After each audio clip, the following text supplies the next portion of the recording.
پاکستان د ملا یعقوب خبرو ته غبرګون وښود. بلخوا وایي طالبان باید زموږ د هیواد امنیت کې راسره مرسته وکړي. جزئیات هم دلته وګورئ او چینل سبسکرایب کړئ.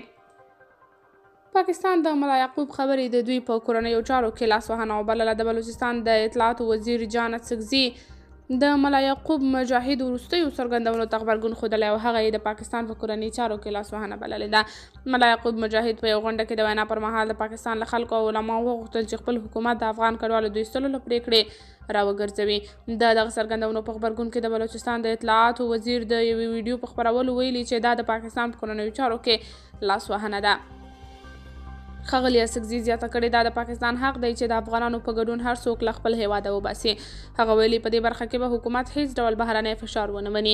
اڅکزي ویلي د حکومت د سپارښتنې له مخې 26 ورځې وروسته به د بلوچستان صوبایي حکومت د افغان کډوالو د ایستلو په برخه کې اړین ګامونه واخلي.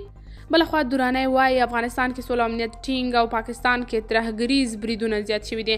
د افغانستان لپاره د پاکستان ځانګړي استازي اسیف دراني ویلي دي په داسې حال کې چې طالبانو په افغانستان کې سوله او امنیت ټینګ کړي، له دغه ګاونډي هیواد څخه ترهګریزو بریدونو د پاکستان ثبات تهدید کړی دی. دراني د پنجشنبې په ورځ د اکتوبر 5 چې د تلې 14 په اسلام آباد کې په یو نړیوال سیمینار کې وویل چې بدبختانه زموږ د سولې برخه لا هم ورکه ده. هغه وویل چې د پاکستان حکومت د پاکستاني طالبانو د فراري او توندلارو مشرانو د ترهګریزو بریدونو د ختمولو په اړه له افغان طالبانو سره خبرې کړې دي. د یو ځل بیا ادعا وکړه چې د طالبانو بریدونه په سرحدي سیمو کې زیات شوي او هغوی په افغانستان کې پناه اخیستې ده.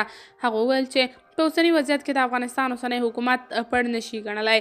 نوموړي زیاته کړه پاکستان هیله لري طالبانو چې څنګه په خپلې خاورې کې سوله ټینګه کړې باید زموږ په سرحدي سیمو کې د سولې په راوستلو کې هم برخه واخلي او د پاکستان د تحریک طالبان سړي چې په افغانستان کې پناه اخیستي یا د پاکستان ته ستانه کړل شي او یا د له منځه یوړل شي.